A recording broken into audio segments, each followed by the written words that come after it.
struggling, especially against so much pickup potential from the side of S11. Yeah, I feel like we're in a weird place, right? Where you're still seeing Beatrix picked up a lot, but the win rate just isn't there.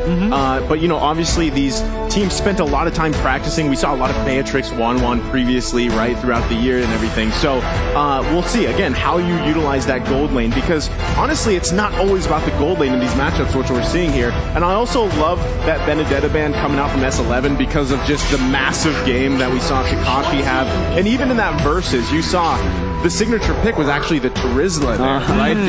Do we possibly see a ban towards that? Is it possible that that comes out here, or is he actually going to be playing the Fredrin? I mean, that's the biggest question, where exactly Takashi's going. See, that's why the flex picks are just so good in the first phase, right? It really makes the opponents think, and S11, they're going to have to go for a ban towards the XP. Not the Terizla, but it's the hero with the initial T. It's the Tamiz in the XP that's going to be banned out, right? We haven't seen a lot of Tamiz. I think it's just White Chicken, man. It's just White, right? It's just White. Yeah, that was a very impressive game from Fried Chicken, though. Yeah. Maybe S11, that is what they want to avoid, right? They want to go for pickoffs, but if they're up against a very solid EXP laner that can go up against multiple members at the same time, then that will actually throw a wrench into their macro setups. So I think it's a smart move, but RRQ Akira, they have a lot more options here still. They can go for that Lolita that's still available, and that is a hero that Luis has shown to be playing so well. Mid lane. Yeah, I mean, we're going to get our answer in Veramis, Lunox? Lunox. Okay. Lunox, right? Who we've seen pop up 3 times up to this point, has had a pretty good performance. Really good, yeah. Really good. But mostly in the gold lane. Mostly in the gold lane, right? But so that's not happening here. So Unless. But I think it's highly doubtful here with the Beatrix. But S11 Gaming, I mean, what do they want to take into the gold lane here specifically? And then still, in just a couple seconds, we will find out, is this Joy still going in that jungle? Could it be the Cho here? Now, having the Kadita locked in with that burst potential, you do have a great option to burst someone down from RRQ Akira, but you got to utilize it, and that is the Irithil locked in for the gold lane. Oh man, Irithil just hasn't been too solid here in M4, the meta currently, but I do like the Grok pick, right? It really stops the momentum that RRQ Akira has, stops them from engaging, and hey, it's also a solid initiation tool. Let me ask you something. Go ahead. Weapon Master Grok or High and Dry Grok? It depends if he's a roamer or the XP now, right? Because Cho can still go to Cho XP. can still, yeah. I think the Grok's going to go to roam position. Looking at the games that, well, yesterday's games, High and Dry, Weapon Mastery, I am biased towards Weapon Mastery, right? The damage that Alien was doing was unreal, and you scale to the later stage of the game. So I think it'll definitely help him up against this kind of composition, which is quite squishy. If you want to look for that one shot, sure, just go for the Weapon Mastery, wait for those items, and then go. But the smartest pick is another, just such a solid choice for RRQ Akira up against so much CC. It's going to cancel out everything. Yeah, I like it. We've seen now both team compositions here. Arashi, any final thoughts on the team composition you like the most? I feel like both teams are just so aggressive, but I feel like for RRQ Akira, they have a bit more tools to work around with, a bit more crowd control immunity that will allow them to be a lot more dominant in the vision contesting. So I believe they have a bit of an edge here, but as you mentioned, both teams, they just seem very intent on just diving towards each other. Well, I gotta say, you know, with RRQ Akira here, they definitely have the tools they need. But I think the biggest thing, again, is that March's pick, right? How do you utilize that? You're going to be able to dodge a lot of CC here. And then can you also utilize the Kaja pick? Because we've seen games where that struggled as well. But that's going to be it for the draft as we load up into the Land of Dawn. Ladies and gentlemen, the last day of the group stages. RRQ Akira versus S11 Gaming. Oh, you can already see the group up from both of the teams, right? They're just swapping sides right now as both teams, again, are just looking to just help their junglers get the buffs normally. Both junglers opting to go for the purple buff here. Yeah. So it's a very interesting path they're going to take. There's one thing that's very interesting, though, yeah. Papa Dog. Is that it? Is that what I was going to point it out to you, man? Weapon Mastery, right? He didn't go for it. He went for High and Dry here, which is interesting. What do you think about this? It means that he is going for a lot of 1v1 damage coming in, but of course on the side of RRQ Akira, they also actually went for the Martis in the EXP lane instead. So both teams, again, going to be very aggressive, but I do think that as far as wave clear goes, RRQ Akira has a bit of a lead with the Beatrix, with the Lunox, as well as the Martis. So I think in the early game, that kind of speed and how you can rotate will be critical in deciding who arrives to the fights first. See, this is why it's so interesting with drafts, because both teams super flex, right? We didn't initially we were like, where's Joy going? She goes in the jungle, okay. Then you have the Kadita in the mid lane not roaming. You have the Cho on the roam, and on the other side, same thing. You actually have the Fredrin in the jungle, right, doing that. And then it was the Martiz, who we have seen in the jungle as well often, but he's in the hands of Takashi here. And that matchup alone, Takashi versus Papa Dog, I feel like it's going to be tough for Takashi to get a kill here, whereas Papa Dog could possibly get an early one if he is able to utilize that high and dry emblem. And you can see the team focusing on the bottom side.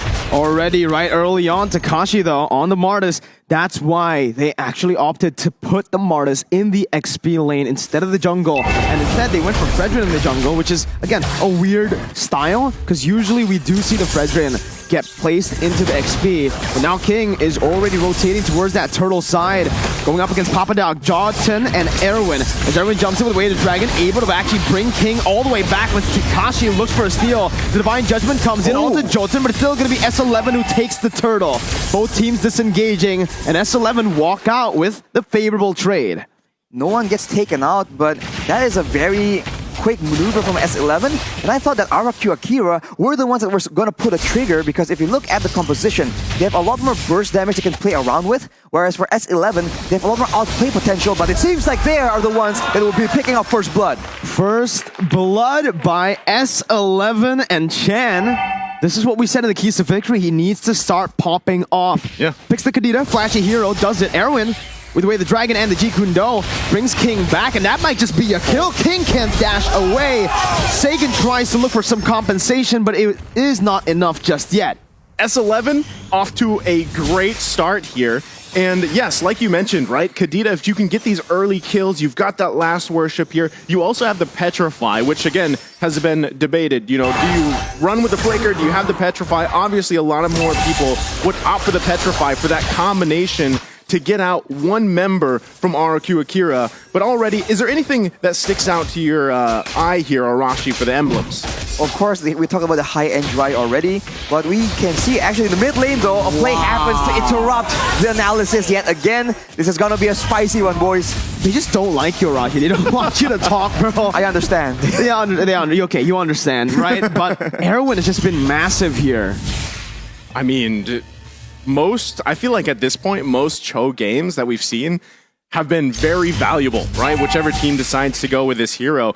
And it works so well in the roam because, again, you're able to just allow Jotun to go ahead, farm up, right? You don't really have to worry about too much, and then you come and contest those objectives. The next turtle come up here in just a couple seconds. He's going to be in the right situation, but Papa Dog. Ooh, almost getting solo killed by Takashi. And again, this Martis in the XP lane in the matchup up against the Grok is working really well, as Louise is going to be able to find a Divine Judgment. That's the Bandit's Rage coming in as well, as Erwin is able to find the way to Dragon onto Louise. Who gets the turtle? It's Chan, who takes it and secures it for his team.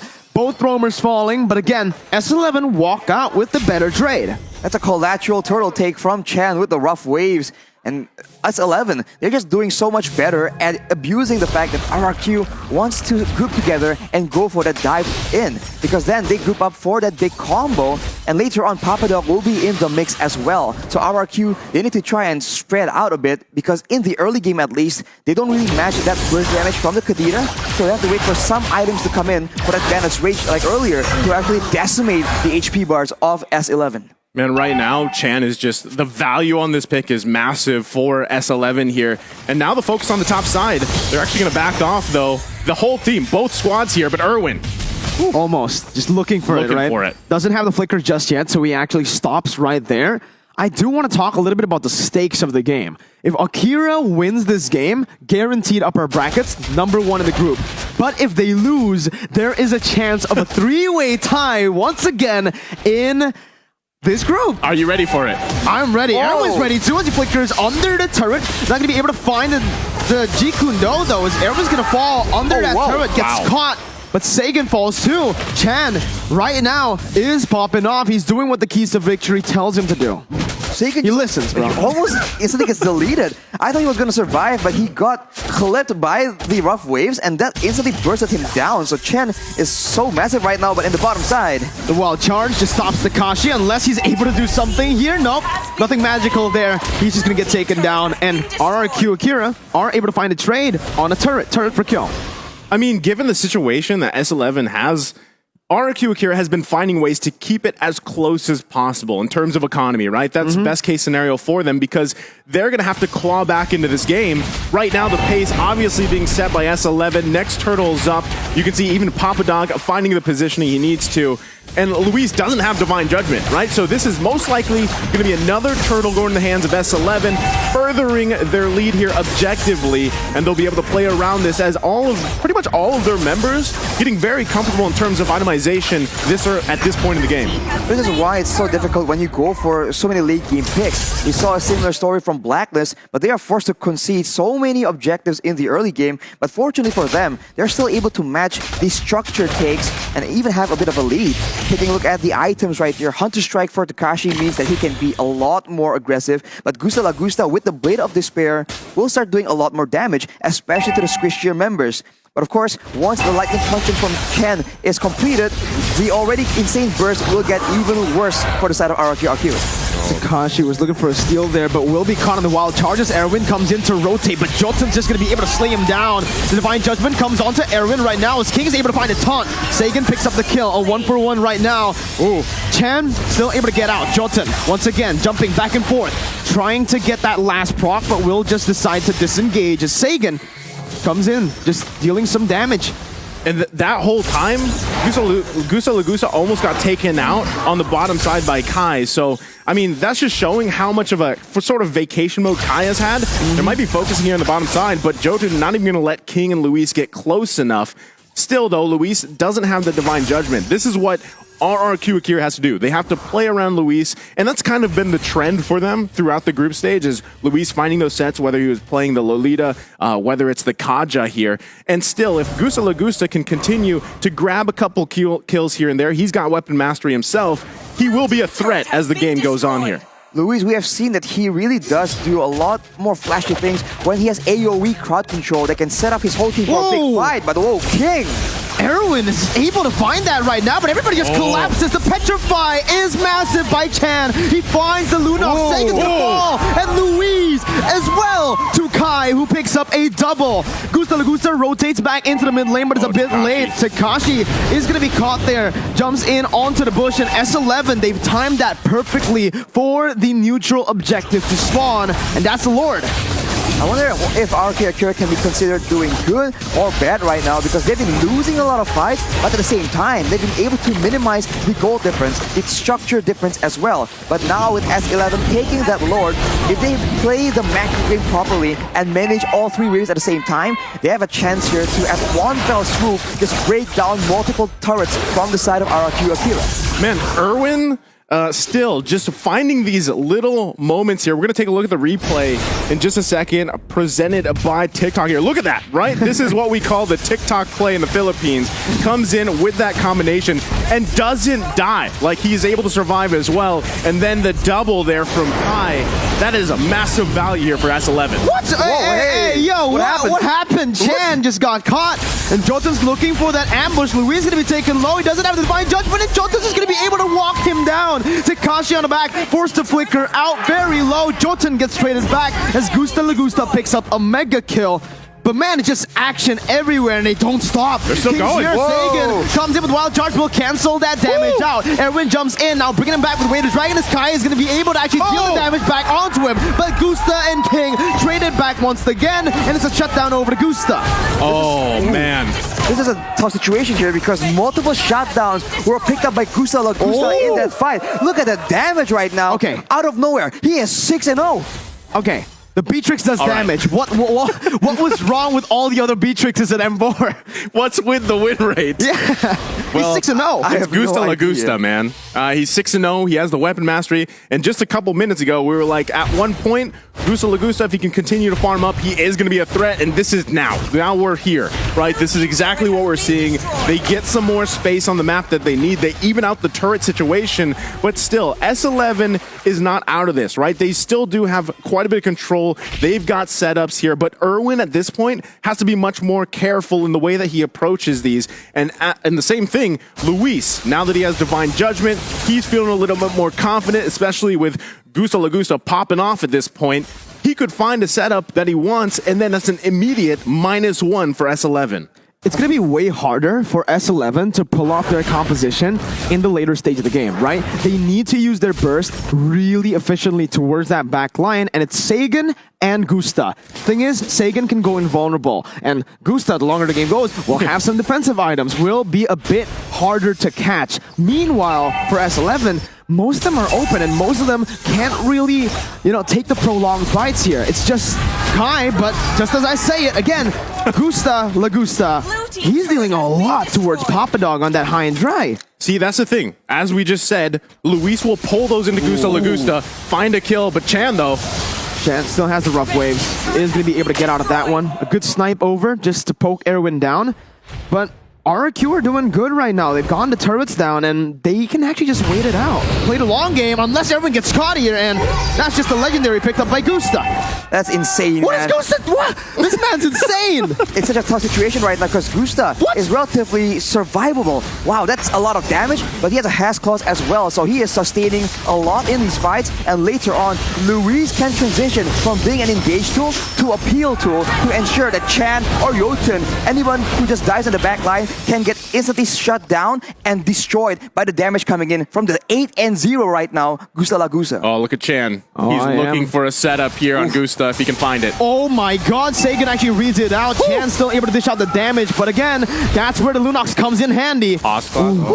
I thought I was going to hit, and then he's going to go for Luis ult, on the and then he hunt, goes though. for the hit. But yeah, Luis is on the hunt. Not really going to be able to commit just yet, though. So, both teams just disengage unless Papa Dog gets caught with Wild Charge. He is going to be able to turn it back around onto RRQ Akira. Luis is going to be sprayed down right there as Gusta still dealing a lot of damage in the back. Flickering out to safety as he's going to be able to kite for a bit, but King will fall to the hands of Kai, who's still running wild on RRQ Akira. And there's a triple kill, and in the mid lane, it's a 1v1 where Chan's going to be able to actually deal out the damage to shut Gusta down. Takashi coming back at it, getting the decimate, and getting a trade back in. It's a 4-for-1. Out of nowhere. That's a 4-for-1 after securing the Lord. Both these teams right now, after taking a Lord, has gotten taken out very decisively. What is going on? RRQ Akira, they stood there with 2 members in that late game in a Lord push situation.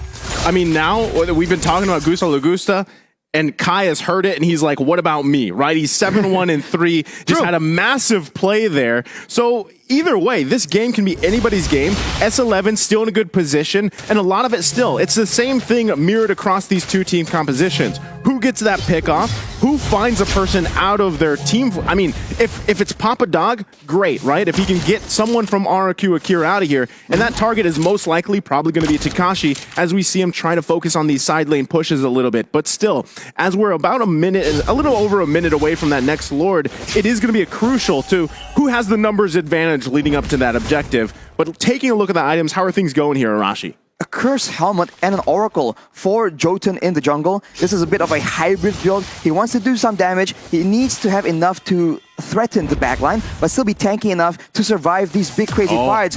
As I'm analyzing, the fight breaks open again, Mirko. That Divine Judgment was massive, finds the member, but Chan's gonna be able to trade it back onto Sagan, onto Gusta. Kai is still dashing away. Kai is the way of the dragon, brings King back, locks him down for Jotun to deal the damage back in. Erwin with the Jikundo knocks him up. It's an upset in the making once again, as it's another 4-for-1.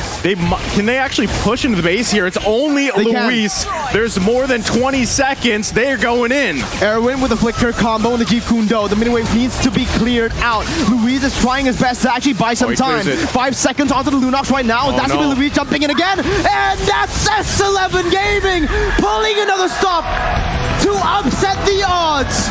RRQ Akira is down. Their 33 consecutive wins have been shut down by S11. That is such a crazy situation here. The fight is so dynamic. They don't really know what's going on. But S11, with the superior burst, with the more dangerous pick of potential going towards Gusta La Gusta, they're able to make it work.